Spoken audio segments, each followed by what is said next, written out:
Hello everyone, स्वागत आप सभी का टॉपर्स टाइम चैनल में। इस वीडियो में हम पढ़ेंगे हिंदी का नेक्स्ट टॉपिक संधि और संधि विच्छेद। ठीक है, लास्ट टॉपिक है ये हिंदी का। इसके बाद जो है हमारा हिंदी कंप्लीट हो जाएगा DSSB के लिए। और अगर आप DSSB की तैयारी कर रहे हैं और उनके लिए PDF लेना चाहते हैं तो कोर्स में देखिए वीडियो जो है वो बिल्कुल फ्री है। उनकी PDF अगर आप लेना चाहें तो लिंक आपको डिस्क्रिप्शन बॉक्स में उसके लिए दिया गया है। ओके, तो चलिए हम शुरू कर रहे हैं संधि। अगर वीडियो सब अच्छे लगे तो लाइक जरूर कर दीजिएगा। देखिए संधि क्या होती है।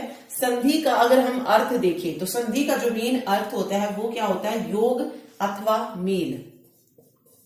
संधि का जो अर्थ होता है वो क्या होता है, योग या मेल, ये बोलते हैं हम इसको। ठीक है, मीन्स दो ध्वनि या दो वर्ण, इनके मेल से होने वाले विकार को क्या कहा जाता है, संधि कहा जाता है। जब दो वर्ण, मान लीजिए दो वर्ण है ए जमा ए, ये दो वर्ण है मेरे पास। जब ये दो वर्ण आपस में मिल जाते हैं और उनमें जो विकार उत्पन्न होता है उसको क्या कहा जाता है, या फिर वर्ण में जो परिवर्तन आता है, जैसे ए मिला तो क्या बन गया, आ बन गया। ठीक है, तो ये इसमें चेंज आया। ठीक है, तो ये चेंज जो आता है इसको हम क्या बोलते हैं, संधि बोलते हैं। ओके, फिर बात आती है कि संधि विच्छेद क्या है। संधि विच्छेद क्या है, देखिए जो मेल मतलब जो वर्णों का जो मेल हमने किया है उसको तो हमने संधि बोल दिया, लेकिन वापस से जब हम उन्हें पुनः उसी व्यवस्था में ला दें जिसमें वो पहले थी, उसको हम संधि विच्छेद बोलते हैं। ठीक है, जैसे मैंने लिखा महेश। महेश, महेश क्या है, संधि है। इसी संधि शब्द को मैं इसकी पहले वाली अवस्था में अगर ला दूं जहां पे दो वर्णों का मेल हुआ, क्योंकि संधि क्या है, दो ध्वनियों या दो वर्णों का मेल होती है। ठीक है, जब मैं इस संधि को वापस से उसकी उसी पोजीशन में ला दूंगी जैसे ये पहले थी दो वर्णों के रूप में, तो वहां पर क्या हो जाएगा, हमारा संधि विच्छेद हो जाएगा। जैसे मैंने लिखा महेश क्या होता है, महा जमा ईश, ये होता है महेश। ठीक है, महाजमा ईश, तो ये क्या बन गया, यहाँ पे संधि विच्छेद हो गया यहाँ पे, और ये थी हमारी संधि। तो ये होता है संधि और संधि विच्छेद। ठीक है, फिर आती है संधि के भेद। तो संधि के जो है तीन भेद होते हैं। कितने भेद होते हैं, तीन भेद होते हैं। कौन कौन सी होती है संधि, स्वर संधि होती है, व्यंजन संधि होती है, और तीसरी जो होती है विसर्ग संधि होती है। अब पहला क्वेश्चन तो इसमें यही पूछा जाता है कि चार ऑप्शन देंगे और पूछा जाएगा कि इनमें से कौन सी स्वर संधि है, कौन सी व्यंजन संधि है, या कौन सी विसर्ग संधि है। वो डिपेंड करता है कि क्वेश्चन में क्या पूछा गया है। ठीक है, तो वन बाय वन हम डिस्कस करते हैं कि स्वर संधि की डेफिनेशन क्या होती है, व्यंजन संधि क्या होती है। देखिए सबसे पहले हम पढ़ रहे हैं स्वर संधि। स्वर संधि क्या होती है, स्वर संधि की डेफिनेशन क्या होगी, दो स्वरों के मेल से। अभी तक हम संधि पढ़ रहे थे वर्णों के मेल से, अब संधि है तो ऑब्वियस है स्वर संधि है तो स्वरों के मेल से उत्पन्न, स्वरों के मेल से उत्पन्न विकार क्या कहलाएगा, स्वर संधि कहलाएगा। ठीक है, स्वर संधि के जो है 5 भेद होते हैं। मोस्ट इंपोर्टेंट होते हैं स्वर संधि, क्योंकि इसके भेद से भी क्वेश्चन आ जाता है कि इनमें से दीर्घ स्वर संधि का उदाहरण या गुण संधि का उदाहरण दीजिए। तो दीर्घ होती है, गुण संधि होती है, गुण के बाद होती है यण संधि, सॉरी वृद्धि लिख लीजिए। फिर 4th नंबर पर होती है यण संधि, और 5वीं जो संधि होती है वो होती है अयादि संधि। ये 5 जो है इसके भाग होते हैं, अयादि संधि। अब यहां से जो क्वेश्चन आता है वो पूछा जाएगा, कोई भी एग्जांपल देंगे और आपसे पूछेंगे कि इसमें से दीर्घ संधि को मतलब इनमें ये कौन सी संधि है, दीर्घ है, गुण है, वृद्धि है, तो इनकी पहचान होना बहुत जरूरी है। ठीक है, तो वन बाय वन देखते हैं। सबसे पहले हम बात कर रहे हैं दीर्घ संधि। ये सबसे इजी संधि है, क्योंकि दीर्घ माने क्या होता है, बड़ा। इसमें क्या होता है, सेम साउंड के जो स्वर होते हैं वो आपस में मिलते हैं, यानी कि जो मेल की हम बात कर रहे हैं उसमें समान स्वर जो है मिलकर दीर्घ हो जाते हैं। ठीक है, समान स्वर, जैसे ए समान स्वर है, क्या बन गया, आ बन गया। समान स्वर का मतलब ये है जो जिनकी साउंड सेम आती है, जैसे ए और आ की सेम आती है। अगर ए जमा आ भी है तो भी आ ही बनेगा। या आ जमा ए है तो भी आ ही बनेगा, या आ जमा आ है तो भी आ ही बनेगा। यानी कि जो सेम साउंड के वर्ड्स आपस में मिलते हैं उनसे जो विकार उत्पन्न होगा वो हमेशा कैसा हो जाएगा, दीर्घ हो जाएगा। अब सेम साउंड के वर्ड कौन कौन से होते हैं, ए और आ होती है, ई और बड़ी ई होती है, ऊ और बड़ा ऊ होता है, री तो होता नहीं है अब, ठीक है। इसके अलावा और क्या होता है, ऊ और औ। हाँ, ये जब आपस में मिलते हैं तो वो क्या हो जाता है, बड़ा हो जाता है। यानी कि जैसे ई और ई मिला तो ये बड़ा ई हो जाएगा, ऊ और ऊ आपस में मिल रहे हैं तो बड़ा ऊ हो जाएगा, चाहे बड़ा ऊ हो तब भी बड़ा होगा। यानी कि जब भी सेम साउंड के वर्ड आपस में मिलेंगे वहां पर जो सबसे बड़ा मतलब बड़ा जो है वहां पर हो जाएगा। एक ओके एग्जाम्पल से हम इसको देखते हैं। जैसे कई बार जो एग्जाम्पल दिया जाता है, आपसे पूछा जाए कि देवेंद्र में बताइए कौन सी संधि है, देवेंद्र, तो सबसे पहले हम इसका विच्छेद करेंगे, क्या बनेगा, देव जमा इंद्र, देव जमा सॉरी ओके देवेंद्र नहीं, क्योंकि देवेंद्र तो गुण संधि हो जाती है, दीर्घ संधि हम पढ़ रहे हैं, सॉरी सेम साउंड का वर्ड। जैसे भोजनालय, भोजनालय, भोजनालय को अलग करते हैं, भोजन प्लस आलय। अब देखिए इसमें भोजन न किससे बना है, न जमा ए, तो यहाँ पे ए आ रहा है और यहाँ पे आ रहा है, तो ए जमा आ जब बनेंगे तो क्या बन जाएगा, आ बन जाएगा। तो इसको लिखने का तरीका क्या हो जाएगा, भोज न, भोजन सही है, आ जो ये है इसके हम मात्रा लगाएंगे, आ ले, भोजनालय, तो ये इस तरीके से आ जाएगा। ओके, एक जैसे हमने लिखा गिरी जमा ईश, इसमें देखिए क्या बनेगा, इसमें अगर आप देखेंगे इस तरफ छोटी ई है उस तरफ बड़ी ई है, तो छोटी ई हो तब भी बड़ी ई बनेगा, छोटी ई बड़ी ई है तो भी बड़ा ई ही बनेगा। तो यहां से जो गिरीश निकलेगा वो कैसे निकलेगा, गी री, री पे छोटी ई थी तो ये बड़ी ई हो जाएगी, गिरीश, ये बन जाएगा। ठीक है, तो बस ये थोड़ा सा ध्यान रखना है इसमें, सबसे इजी जो है ये होती है। ऐसे जैसे भू ऊर्जा, भू जमा ऊर्जा, यहाँ पे बड़ा ऊ, यहाँ पे बड़ा ऊ, क्या बन जाएगा, बड़ा ऊ बन जाएगा, भूर्जा हो जाएगा, भूर्जा। ठीक है, अगर यहाँ पे छोटा होता तब भी बड़ा होता, जैसे मैंने लिखा ना भानु प्लस उदय। अब यहाँ पे अगर आप देखेंगे यहाँ पे भी छोटा ऊ है और यहाँ पे भी छोटा ऊ है, तो जब दोनों में मिलेंगे तो ये क्या बन जाएगा, बड़ा ऊ हो जाएगा, और ये हो जाएगा भानु। भानु में जब यहां पर छोटा ऊ था तो छोटा ऊ नहीं लगेगा, बड़ा ऊ हो जाएगा, तो ये भानुद्य हो जाएगा, बड़ा ऊ लग के। तो ये होती है दीर्घ संधि, जिसमें सेम साउंड के जो वर्ड होते हैं, जो समान स्वर होते हैं, वो क्या होते हैं, बड़ा हो जाता है। ठीक है, मतलब जब भी सेम साउंड के वर्ड्स होंगे वो दीर्घ हो जाएंगे, तो ये दीर्घ संधि होती है। और ये इसकी पहचान है कि सेम साउंड के वर्ड्स होते हैं, सेम साउंड के वर्ड्स का जो है विकार होता है, मतलब दोनों जो है वो समान उसके शब्द होते हैं। ठीक, चलिए जो दूसरी संधि आती है वो होती है गुण संधि। गुण संधि, अब देखिए गुण संधि क्या होती है। इसमें गुण संधि में अगर हम बात, इसमें हमने सेम साउंड पढ़ा था अभी तक। ठीक है, गुण संधि में क्या होता है, गुण संधि में होता है कि अगर ई बड़ा ई, ऊ बड़ा ऊ और वी, इनकी तीनों मतलब इन पांचों के बाद ए या आ, इनमें से अगर कुछ भी आ जाता है तो वो तब जो है वहां पर वृद्धि संधि, सॉरी गुण संधि जो है होती है। ओके, गुण संधि भी देखिए, जब ए और आ के सामने क्या आ जाए, ई आ जाए, बड़ा ई आ जाए, बड़ा ऊ आ जाए, बड़ा मतलब छोटा ऊ बड़ा ऊ या दी आ जाए, तो वहां पर गुण संधि होती है। ओके, देखिए इसमें परिवर्तन किस तरीके से होता है गुण संधि में। अगर ए जमा ई आ रहा है तो क्या बन जाएगा, ए बन जाएगा। ठीक है, अगर ए जमा बड़ा ई आ रहा है तब भी ए बन जाएगा। आ जमा ई आ रहा है तो मतलब सिंपल आप इतना कह सकते हैं कि जब ए और आ इन दोनों के सामने ई आ जाए या बड़ा ई आ जाए, कोई भी आ जाए, ठीक है, तो वहां पर जब इनका विकार होगा तो क्या बन जाएगा, ये ए बन जाता है। ठीक है, क्या बन जाता है, ए। अगर इसी तरीके से ए आ के सामने क्या आ जाए, ऊ और बड़ा ऊ आ जाए तो इनका विकार किस तरीके से होगा। तो ये देखिए हमने पहले में पढ़ा, अगर हमारा ए जमा आ बन रहा था तो हमारा आ रहा था, तो ये इस तरीके का विकार मैं आपको बता रही हूँ। ओके, अगर ए और ऊ आ जाए तो यहाँ पर ओ हो जाता है, ओ कोई भी आ जाए इसके सामने, ए के सामने या आ के सामने। इसी तरीके से अगर ए आ के सामने री आ जाता है, री, तो वहां पर क्या बन जाता है, अर बन जाता है। क्या बन जाता है, अर।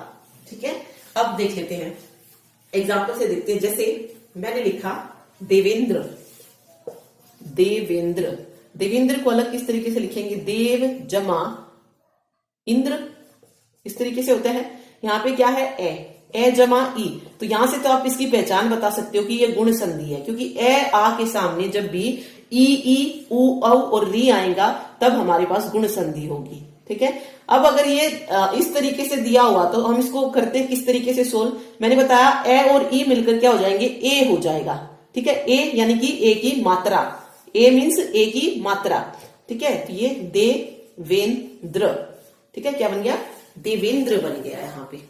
ठीक है, इसी तरीके से जैसे देव जमा ईश है, देव जमा ईश, अ जमा ई, ए हो जाएगा, देवे हो जाएगा, देवेश, ये वाली चीज।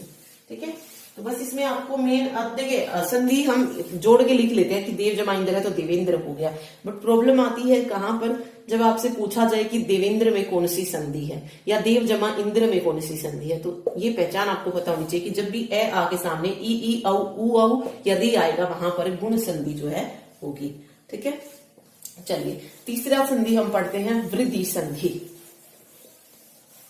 तीसरी जो संधि है वो है वृद्धि संधि। वृद्धि संधि की पहचान सबसे इजी होती है, इसमें आप इजीली जो है बता सकते हैं। वृद्धि संधि में जो होता है, जो मेन इसमें आपको मिलेगा वो होगा, दो मात्राएं आपको मिलेंगी हर एक पे, दो मात्राएं जहां पर भी आपको मिलेगी आप उसमें सीधा बता सकते हैं कि हाँ भाई इसमें कौन सी संधि है, वृद्धि संधि है। ओके, पहचान इसकी क्या है कि जब ए आ के सामने क्या आ जाए, अभी तक हमने क्या पढ़ा था, गुण में ई आई ऊ औ री, अब जो बच गई वो ए आ के सामने क्या आ जाए, अगर ए आ के सामने ए आ जाए, ठीक है, ए या बड़ा ए आ जाए, या ए आ के सामने ओ और औ आ जाए, तो वहां पर वृद्धि संधि जो है हो जाएगी। अब परिवर्तन किस तरीके से होगा, तो जब भी ए आ के सामने छोटा ए आए बड़ा ए आए, विकार करके हमेशा ये बनेगा। ए आ के सामने ओ आए औ आए, विकार होके परिवर्तन होके औ ही बनेगा। ठीक है, तो सिर्फ ये हमारी वृद्धि संधि होती है। ओके, जैसे मैंने लिखा एक जमा एक, क्या बना, देखो पहचान देखते हैं। पहली बात तो एक ए है, यहाँ पे प्लस ए है, ए प्लस ए क्या बन रहा है, ए, तो मीन्स इस ए का मतलब क्या है, मात्राएं। देखिए सिंपल जो ये है ना, ये छोटा ए, इसमें क्या होती है, सिंपल एक मात्रा होती है, और इस बड़े ए में क्या होती है, दो मात्राएं होती हैं। ठीक है, तो जो हमने सिंपल ए पढ़ा वो हमने गुण, इससे पहले वाली संधि थी गुण संधि, उसमें हमने ए पढ़ा था कि ए हो जाता है जब ए और आ ई और बड़ी ई से मिलते हैं तो।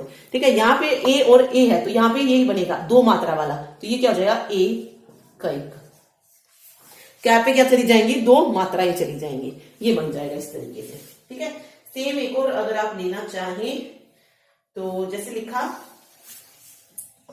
परम जमा औषध, इसमें देखिए यहां पर परम में ए जमा ओ, ए जमा ओ पहचान करते ही आप बता देंगे क्या है वृद्धि संधि। और ऐसे आपको परम औषध दे दिया ना जैसे, तो यहां से देखिए क्या बनेगा, यहां से विकार होके बड़ा ओ बन जाएगा, तो परमोषध ये बन जाएगा, परमोषध।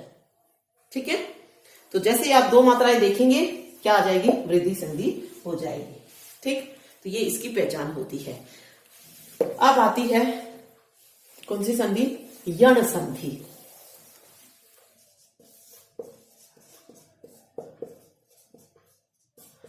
यण संधि की पहचान क्या होती है, देखिए यण संधि में क्या होता है कि अब तक हम देखिए हमने क्या पढ़ा, अभी तक दीर्घ में हमने पढ़ा था सेम साउंड के वर्ड, फिर हमने पढ़ा ए आ के सामने अगर ई बड़ा ई ऊ बड़ा ऊ और री आ जाए तो ये हमारी गुण संधि थी। फिर वृद्धि आई जब ए आके सामने जो बचे हुए स्वर हो गए, कौन कौन से बचे थे, ए ओ और औ आ जाए तो ये हमारी वृद्धि संधि होगी थी। यण संधि क्या होती है? अब यण संधि में इस बार ए ई के सामने ना आकर, मतलब ए आके सामने ना आकर अगर ई बड़ी ई ऊ बड़ा ऊ और री के सामने जब कुछ आ जाए, ठीक है। अभी तक हम सिर्फ ए आ और साउंड सेम साउंड पढ़ रहे थे। अब हम जो हमने गुण संधि में पढ़ा था कि जब ए आ के सामने ये आ जाए, ठीक है, तो जो गुण संधि के में ए आ के सामने आ रहा था, अब उन्हीं के सामने अगर कोई भी अलग स्वर आ जाए तो वहां पर यण संधि जो है होती है, ठीक है। कोई भी आ जाए, कोई भी, तो वहां पर ई के सामने चाहे कुछ भी आ जाए तो वो क्या बन जाएगा, ई और बड़ी ई को यह हो जाता है, ऊ और बड़े ऊ को वह हो जाता है और री को रे हो जाता है। मतलब ई के सामने चाहे ए आ गया तो यह बन जाएगा, कुछ भी आ जाए, आ गया तो या बन जाएगा, ठीक है।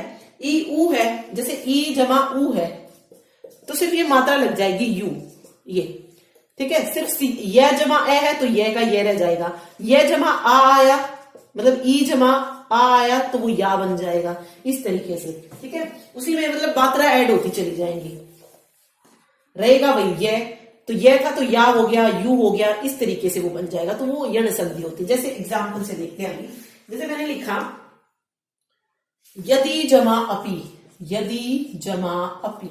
अब आपसे पूछे कि इसमें कौन सी संधि है, सॉरी, तो देखते हैं।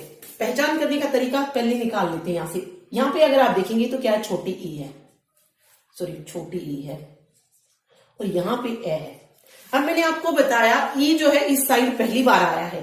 अभी तक हम यहाँ पर ए सेम साउंड पढ़ रहे थे, तो देखिए सेम साउंड तो है नहीं, तो वैसे दीर्घ नहीं है। फिर ए के सामने भी कुछ नहीं आ रहा, तो ना तो वृद्धि संधि है और ना ही ये कौन सी संधि है, गुण संधि है।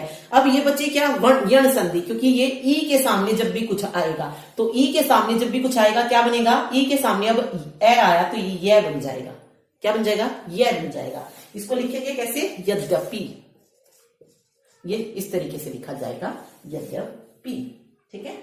इसी तरीके से अगर मैंने लिखा अति जमा आवश्यक, अति जमा आवश्यक, अब अगर आप देखेंगे तो यहां पर ई जमा आ है, तो इस बार यह नहीं बनेगा, इस बार या बन जाएगा, क्योंकि आ की मात्रा भी लग जाएगी उसमें, ओके।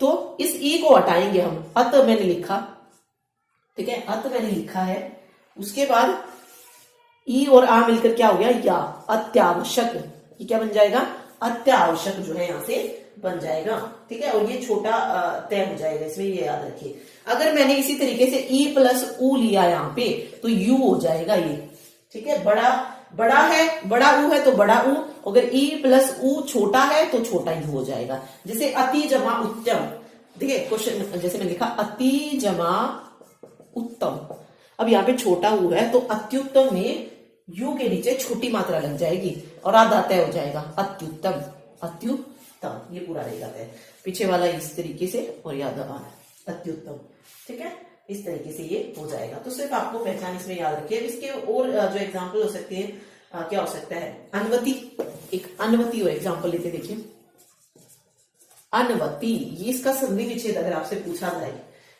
ओके एक मिनट गलत लिख दिया मैंने, अनवती, ये अन्वित, अन्वित है, ठीक है, अन्वित। तो अन्वित देखिए किस तरीके से बनेगा, अन्वित, अन्वित को हम विच्छेद करके लिखते हैं, अन्नु जमा इत, अन्नु जमा इत, इस तरीके से लिखा जाएगा। छोटी ई है तो छोटी ई रहेगी, अनु जमा इत। देखते हैं इसमें, यहां पे क्या है, उ जमा ई, उ जमा ई को क्या होना था, वह होना था, ठीक है, यही था, तो वही हो गया है। अन मतलब जो भी जिसके नीचे भी मात्रा होगी वो क्या हो जाता है, हमेशा हर बार आधा हो जाता है, तो आधा ना व के पास ई की छोटी मात्रा चली जाएगी और अन्वित जो है हो जाएगा, तो यहाँ पर यण संधि जो है हो जाएगी। ऐसे ही अन्वेषण है, अन्वेषण, अनुजमाएशन, इसमें देख लीजिए कौन सी संधि है, यहाँ पे उ जमा ई, तो जब भी ए आ ई सॉरी ए आ नहीं, ई आई उ औ या री के सामने कुछ भी आएगा वहां पर यण संधि हो जाएगी। तो अन्वेषण में भी कौन सी संधि हो जाएगी, सॉरी क्या कहते हैं, यण संधि जो है हो जाएगी, ठीक है। फिर है अयादि, अयादि स्वर संधि, इसकी पहचान क्या होती है। अब देखिए हमने ए आ के सामने पढ़ा, मतलब पहले सेम साउंड पढ़ा तो दीर्घ को तो भूल ही जाओ। फिर हमने दो में गुण और वृद्धि में ए आ के सामने पढ़ा। फिर हमने क्या कहते हैं यण संधि में जो बच गए थे ई आई उ औ और री के सामने पढ़ा। अब हमारे पास क्या बचा है, हमारे पास ए बचा है, बड़ा ए बचा है, ओ बचा है और बड़ा ओ बचा है। तो जब भी इन चारों के सामने कोई भी स्वर आ जाए वहां पर अयादि संधि जो है हो जाएगी। ठीक है, कौन सी संधि हो जाएगी वहां पर, अयादि स्वर संधि जो है हो जाएगी। ओके, और अब अगर ए के सामने कुछ भी आ जाए तो वहां पर क्या हो जाएगा, अय, अय जो है हो जाएगा, अय या आय, ये दो जो है यहाँ पे हो जाएंगे परिवर्तन से। ओ के सामने जब आ जाता है तो अव और आव हो जाता है। क्या हो जाता है, अव और आव हो जाता है, मतलब विकार होने पर। ठीक है, जैसे मैंने लिखा ए प्लस ए, तो ये क्या बनेगा, य। ठीक है, अय, इस तरीके से जैसे ये था ना ने जमा यन, क्या बन जाएगा, नयन। ठीक है, क्या बनेगा, नयन। जैसे गई जमा अक, अब गई जमा अक में आपसे पूछे कौन सी संधि है, यहां पे क्या है, ओ के सामने क्या आ जाए, जब कुछ भी आ जाए क्या बनेगा, वह बन जाएगा य नहीं सॉरी, ओके औ नहीं है ये, तो सॉरी ए है, वेट ए था। ठीक है, तो ए के सामने कुछ भी आ जाएगा क्या बनेगा, य की साउंड आएगी तो ये गा यक बन जाएगा, अय आ य, अय आय, ये बन गया गायक। ठीक है, इस तरीके से करना है आपको। ओके, तो ये 5 भेद इसके इंपॉर्टेंट है, बस इनकी पहचान आप याद रखिए। पांचों मैंने आपको बता दिए हैं। चलिए अब बात आती है व्यंजन संधि की। व्यंजन संधि, स्वर संधि क्या था, स्वर का जब स्वर से मेल हो रहा था वहां पर स्वर संधि थी। व्यंजन में क्या होता है, व्यंजन से स्वर अथवा व्यंजन से, मतलब जब किसी व्यंजन का या तो स्वर के साथ हो या किसी व्यंजन का व्यंजन के साथ मेल होगा वहां पर व्यंजन संधि जो है हो जाएगी। ओके, तो इसमें कुछ नियम होते हैं, बट वो आपको नियम पढ़ने जाओगे तो बहुत मतलब याद रहेंगे ही नहीं, तो सिंपल आपको बस इतना याद रखना है। जैसे इसमें ना आपको कैसे पता चलेगी व्यंजन संधि, में बताती हूँ। देखिए अगर ऐसी है पम जमा चम, व्यंजन संधि में हमेशा यहाँ पे क्या मिलेगा, ये मिलेगा, क्योंकि अगर मैंने लिखा पम सिर्फ इतना, तो यहाँ पे हम क्या फाइंड आउट करेंगे कि मैं जमा ए की बात हो रही है, तो यहां पर हम स्वर संधि को ढूंढेंगे कि यहाँ पे स्वर संधि है। लेकिन व्यंजन संधि में हमेशा आपको ये वाली चीज मिलेगी, और जब भी ये वाली चीज मिलेगी तो वहां पे आप मान लेंगे कि यहाँ पर स्वर की बात नहीं हो रही, व्यंजन की बात हो रही है। तो प्लस से पहले आपको ये साइन जरूर मिलेगा व्यंजन संधि में, तो ये इसकी पहचान होती है। ओके, वैसे अगर व्यंजन संधि का कभी क्वेश्चन आता है तो कभी भी विच्छेद करके नहीं पूछा जाता, क्योंकि विच्छेद अगर करके पूछेंगे तो हमें डायरेक्टली पता चल जाएगा कि हाँ भाई इसमें विसर्ग, ये जब ये लगा है तो हम बता देंगे कि ये व्यंजन संधि है। तो इसीलिए हमेशा संधि पूछी जाती है। जैसे यहाँ पे अगर आपसे पूछे पंचम, पंचम में कौन सी संधि है, क्या स्वर संधि है, विसर्ग संधि है या फिर व्यंजन संधि है, इस तरीके से पूछा जाएगा क्वेश्चन। ओके, तो इसको कैसे लिखेंगे हम, इसको कैसे लिखा जा सकता है, पम जमा चम, पम जमा चम, ये। ठीक है, यहाँ पे तो म के बाद, इस म के बाद हलंत वाले की बाद कोई भी व्यंजन वर्ण आ जाए वहां पर मैं हो जाता है, यानी कि प म च, म और च, मैं के बाद कुछ भी आ जाए वो मैं ही बन जाएगा। ठीक है, अहम जैसे पंचम हो जाएगा, पंचम, ये ऐसे हो जाएगा। जैसे अहम जमाकार है, न हो जाता है इसमें, मैं मतलब अनुस्वार बन जाता है, ये म नहीं अनुस्वार बन जाता है। अहम जमाकार है तो अहंकार। ओके, अनुस्वार क्या होता है, ये बिंदी जो हम लगाते हैं ना वही होती है। तो मैं के बाद कोई भी आ जाए इस तरीके से वहां पर अनुस्वार हो जाता है। ओके, तो ये व्यंजन संधि होती है।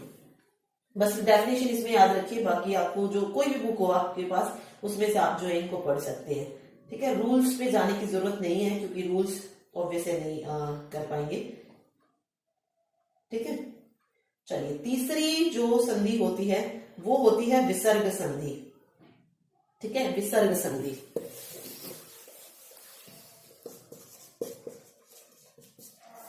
विसर्ग संधि में क्या होता है, देखिए विसर्ग संधि की डेफिनेशन देखते पहले। विसर्ग संधि में क्या होता है, विसर्ग के साथ स्वर या व्यंजन के मेल में, विसर्ग के साथ मतलब विसर्ग भी जो है वो साथ में मिलता है और फिर उसमें स्वर या व्यंजन की कोई भी चीज हो उसका जो विकार हो, यानी कि पहले वाले में से हमें प्लस से पहले हमें विसर्ग को लेना है और दूसरे से हमें चाहे स्वर हो चाहे व्यंजन हो, उससे जो विकार उत्पन्न होगा वो विसर्ग संधि हो जाता है। जैसे मैंने लिखा मन मनः जमा विराम, तो यहां पर विसर्ग और ई मिलकर क्या हो जाते हैं, यदि विसर्ग के पहले ए हो, विसर्ग के पहले ए ही है क्योंकि यहां पर पूरा नहीं दिया तो न जमा ए, विसर्ग से पहले ए हो और विसर्ग के बाद क्या हो, ई हो, नहीं सॉरी, हाँ ओके सॉरी, एक मिनट, मन अविराम है, ए विराम सॉरी, ओके, विसर्ग के पहले भी ए है और विसर्ग के बाद भी ए है, तो वहां पर क्या बन जाता है, ओ बन जाता है। ठीक है, क्या बन जाता है, ओ, तो यहां से क्या बन जाएगा, मनो विराम। तो जब विसर्ग के कारण जो जहां पर विकार उत्पन्न होगा वहां पर विसर्ग संधि होगी। ऐसे ही यशोभिलाषा है, यशोभिलाषा। ठीक है, इसको क्या लिखेंगे, यश जमा अभिलाषा। ओके चलिए, मान लीजिए विसर्ग संधि आप नहीं लगा रहे, सिर्फ इतना लिख रहे हैं यश जमा अभिलाषा, तो आप रूल लगा के देखिए क्या ये किसी रूल से स्वर संधि लग रही है आपको, ए जमा ए, क्या ए जमा ए ओ बनता है, कभी नहीं बनता, क्या बनता है, आ बनता है, तो यशाभिलाषा बनता है ये, तो ऑब्वियस है कुछ ना कुछ गड़बड़ है इसमें, तो ये स्वर संधि नहीं है, तो ऑब्वियस है क्या है ये, फिर विसर्ग संधि है, क्योंकि व्यंजन संधि तो वैसे ही नहीं है, ये बची क्या विसर्ग, तो ये विसर्ग संधि हो जाएगी क्योंकि यहां पर ए और ए मिलकर ओ हो जाता है। ठीक है, स्वर संधि नहीं है, तो अगर आपको कभी नहीं आता है तो आप उसको एक बार स्वर संधि के अकॉर्डिंग देखिए, अगर आपको लग रहा है कि वो स्वर संधि है तो स्वर संधि के रूल अगर आपको याद है तो आप उसके अकॉर्डिंग करके देख लीजिए, अगर वो स्वर संधि नहीं है तो ऑब्वियस है वो कोई और संधि होगी। ठीक है, या तो विसर्ग या तो व्यंजन। ठीक है, तो आपको बस अगर आपको स्वर संधि के रूल भी याद है तो आप इजीली जो है कर सकते हैं विसर्ग और व्यंजन को भी। ठीक है, तो बट ज्यादातर जो पूछा जाता है जैसे तपोवन है, तपोवन का हम क्या किस तरीके से, तप जमा वन। अब यहां पे देखिए आपको, अगर आप इसको इस तरीके से तप में तप ही रहेगा, सिंगल तो जाएगा नहीं, तो अ जमा व, ना तो ये स्वर्ग बन रही है ना ये व्यंजन बन रही है, क्योंकि स्वर्ग क्यों नहीं बन रही है, क्योंकि इस तरफ जब अ आ गया है तो यहाँ पे भी तो स्वर ही आना चाहिए था ना, व्यंजन कैसे आ गया, और यहाँ पर क्या रहेगा, व्यंजन रहेगा, तब यहाँ पर स्वर या व्यंजन हो सकता है, तो इसीलिए ये क्या हो जाएगी, तपह जमा मन हो जाएगी और ये विसर्ग संधि हो जाएगी। ठीक है, तो ये विसर्ग संधि होती है। तो सिर्फ आपको अगर स्वर संधि में जो है पूछी जाती है, बट आपको प्रैक्टिस कर लेनी है, जितनी भी आपको संधि मिले सिर्फ उनको एक बार पढ़ लीजिए, रीड कर लेना कि हाँ भाई इसका ये होता है, इसका ये होता है, दैट्स इट। बाकी जो है संधि हो ही जाता है, इतना मुश्किल नहीं देते हैं वो। ठीक है, तो संधि क्या होती है, दो वर्णों के मेल को संधि कहा जाता है, ये याद रखिए, वर्णों के मेल को, ना कि शब्दों के मेल को। संधि कितने प्रकार की होती है, 3 प्रकार की होती है। ठीक है, तो बस ये छोटी छोटी चीजें हैं जो पूछी जा सकती हैं। जैसे अभी क्वेश्चन मैं लिख देती हूँ कुछ, देख लेते हैं, प्रैक्टिस कर लेते हैं थोड़ी सी। शब्द जमा अर्थ, शब्द जमा अर्थ, गज जमा इंद्र, गज जमा इंद्र, प्रति जमा उत्तर, उसके बाद है सु जमा आगत, सु जमा आगत, और जो लास्ट है वो है कवि जमा इच्छा। इनको कीजिए, देखिए कर पाते हैं या नहीं। सबसे पहले है शब्द जमा अर्थ। अगर आप यहां पे देखेंगे, साउंड चेक करेंगे, शब्द में ए जमा ए क्या बनता है, आ बनता है, कौन सी संधि है, दीर्घ संधि है, ये क्या हो जाएगा, शब्दार्थ हो जाएगा। ठीक है, आ हो जाएगा। गज जमा इंद्र, ए जमा बड़ा ई मिलके क्या हो जाता है, ए हो जाता है, ये था। और ये कौन सी संधि है, ए के सामने जब भी ई औ उ आएगा ये गुण संधि हो जाएगी, तो ए गजेंद्र हो जाएगा। ठीक है, ये बनेगा। फिर प्रति जमा उत्तर, ई कैसा ई, छोटा ई के सामने क्या आ गया, उ आ गया है, ई के सामने क्या आ गया है, उ आ गया है, तो ई आई उ के सामने जब भी कुछ भी आता है कौन सी संधि होती है, यण संधि होती है, तो इसमें क्या हो जाएगा, प्रत्युत्तर। और कौन सा उ हो जाएगा, यहां पे हो जाएगा प्रत्युत्तर, सॉरी प्रत्युत्तर नहीं, प्रत्युत्तर जो है यहाँ पे सही हो जाएगा। ठीक है, ओके। आगे है सु जमा आगत। सु जमा आगत, यहाँ पे क्या है, उ, छोटा उ प्लस आ। कौन सी संधि है, उ जमा आ। वो पढ़ा था हमने, अयादी संधि, अयादी आ, वाह वाह, स्वागत हो जाएगा, स्वागत। ठीक है, कवि जमा इच्छा, कवि जमा इच्छा, कवि जमा इच्छा में देखिए ई, कैसे ई है, छोटी ई है, प्लस छोटी ई है, क्या हो जाती है, स्मॉल ई, सेम साउंड वर्ड, बड़ी ई। कौन सी संधि, दीर्घ संधि, तो कविच्छा, कविच्छा जो है यहां पर सही हो जाएगा। ठीक है, अभी जैसे मैंने एक और एग्जांपल लिखती हूँ और वहां पे देखते हैं कि कौन सी संधि है। जैसे मैंने लिखा अन्यार्थ,